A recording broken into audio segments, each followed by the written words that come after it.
ప్రస్తుతం జరుగుతున్న ఎన్నికలు తెలంగాణ గుజరాత్ మధ్య ఫైనల్ మ్యాచ్ లాంటివని సీఎం రేవంత్ రెడ్డి అన్నారు. బీజేపీని డక్కౌట్ చేసి గుజరాత్ ను ఓడించాలని ప్రజలకు పిలుపునిచ్చారు. విభజన చట్టంలో యూపీఏ ప్రభుత్వం ఇచ్చిన పరిశ్రమలు, ప్రాజెక్టులను మోడీ సర్కార్ రద్దు చేసిందని రేవంత్ గుర్తు చేశారు. కాజీపేటలో రైల్వే కోచ్ ఫ్యాక్టరీ, బయ్యారంలో ఉక్కు పరిశ్రమ నిర్మించాలని విభజన చట్టంలో ఉన్నాయన్నారు. మా వరంగల్ అన్యాయం చేసి మా చైతన్యవంతమైన వరంగల్లో ఇవాళ ఎడ్డిదో గుడ్డిదో అనుకొని ఈ ఎన్నికల్లో వచ్చి గాడిద గుడ్డి ఇచ్చినా అని చెప్పి ఓట్లు అడుగుతావా అని నేను అడుగుతున్నా. నరేంద్ర మోడీ గారు, నీకు రాష్ట్రం అంటే, నీకు దేశం అంటే గుజరాతేనా? గుజరాత్కే బుల్లెట్ ట్రైన్ ఇస్తావు, గుజరాత్కే సబర్మతి రివర్ ఫ్రంట్ ఇస్తావు, గుజరాత్లో గిఫ్ట్ సిటీ కట్టుకుంటావు, తెలంగాణకు వచ్చిన పరిశ్రమలన్నిటినీ గుజరాత్కే తరలించకపోతావు. ఇక్కడ ఇచ్చిన పరిశ్రమలు ఏవి కూడా ఇక్కడ కొసెళ్ళలేదు. మా వరంగల్ ఔటర్ రింగ్ రోడ్ ఎందుకు పూర్తి చేయలే? మా వరంగల్ ఎయిర్పోర్టును ఈరోజు నిరుపయోగంగా మార్చి మా వరంగల్ గొప్ప నగరంగా ఎదగాల్సిన మా వరంగల్ను కాకతీయులు ఉన్నాడు, కాకతీయ సామ్రాజ్యానికే రాజధానికి ఉన్న వరంగల్లో ఇవాళ దిక్కులేని అనాథ నగరంగా తయారు చేసినావు కదా. ప్రధానమంత్రిగా 10 ఏళ్ళు ఎందుకు మా వరంగల్కి ఏమి ఇయ్యలే? చివరికి మా రైల్వే జంక్షన్ని కూడా ఇవాళ రద్దు చేసే పరిస్థితి వచ్చింది. అందుకే మిత్రులారా, 10 ఏళ్ళు ఆయన ఇయ్యలేదు, 10 ఏళ్ళు ఈయన అడగలేదు. ఇవాళ కేసీఆర్ గారు బయలుదేరిను, బస్ వేసుకొని బయలుదేరి చెప్తుండు దిగిపోవాల్సిందే కాంగ్రెస్ పార్టీ అని. నేను అడుగుతున్న చంద్రశేఖర్ రావును, 10 ఏళ్ళు నువ్వు అధికారంలో ఉండి సర్వనాశనం చేసి తెలంగాణను విధ్వంసం చేస్తే మొన్న జరిగిన డిసెంబర్ ఎన్నికల్లో బండకేసి కొట్టి బోర్ల పడేసి బొక్కలు ఇరగొట్టిరు తెలంగాణ ప్రజలు నిన్ను. అయినా నీ బుద్ధి మారలేదు, నీ వంకర ఆలోచనల మార్పు రాలే. నిన్న మొన్న అలా కొడుకు అంటుండు కారు ఖరాబ్ అయింది, కార్ఖానకు పోయింది, మళ్ళీ వస్తుందని. వస్తుంది నాయన, వస్తుందా? వస్తుందా? వస్తుందా?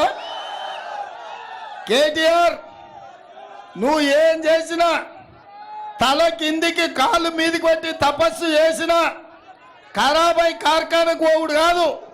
అనుం జడి కార్ఖానకు పోయింది, అక్కడి నుంచి అక్కడనే జుమ్మరాత్ బజార్లో తూకానికి అమ్మాల్సిందే నీ కారును. నీకు తెలియదేమో కానీ మీ నాయనకు తెలుసు.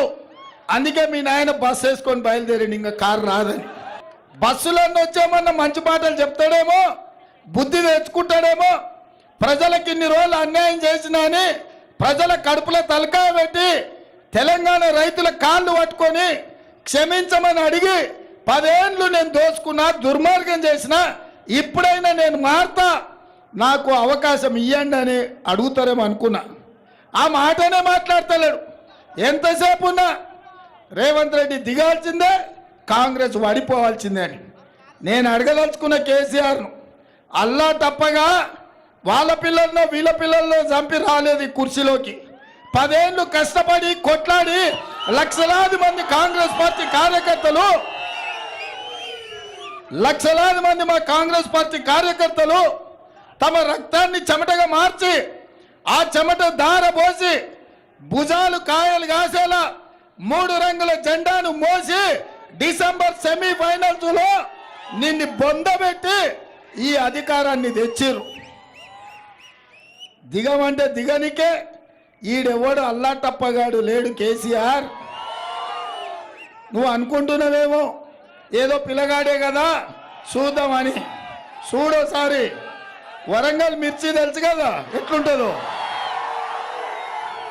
అప్పుడు కానీ అర్థం కాదు. ఓసారి చూస్తే తెలుస్తుంది నీకేందో కథ. ఈ నీతి లేనోడు, జాతి లేనోడు బిడ్డ బెయిల్ కోసం పార్టీని తాకట్టు పెట్టి వరంగల్ సీటును తెగ నమ్ముకున్న కేసీఆర్, నీ బిడ్డ బెయిల్ కోసం నీ కార్యకర్తల్ని తాకట్టు పెడితే నీ కార్యకర్తల్ని నువ్వు చూసుకుంటా ఊరుకుంటారు అనుకుంటున్నావా కేసీఆర్? నీ సంగతి నీ కార్యకర్తలు కూడా తెలుస్తారు. మా వాళ్ళకి నీ రంగు తెలుసు, నీ రుచి తెలుసు, నీ వాసన తెలుసు. అందుకే మా వాళ్ళు డిసెంబర్లో నిన్ను బండకేసి కొట్టిరు. డిసెంబర్లో గెలిచింది సెమీఫైనల్సే, మనం ఫైనల్స్ ఇప్పుడు ఉన్నాయి. అస్సలు కథ ఇప్పుడు మొదలైంది. తెలంగాణ వర్సెస్ గుజరాత్, ఎవరు గెలుస్తాడో చూద్దాం. ఫైనల్లో ఆ పక్కన నరేంద్ర మోడీ, అమిత్ షా, ఈ పక్కన మీ అన్న ఉన్నాడు, రాహుల్ గాంధీ ఉన్నాడు.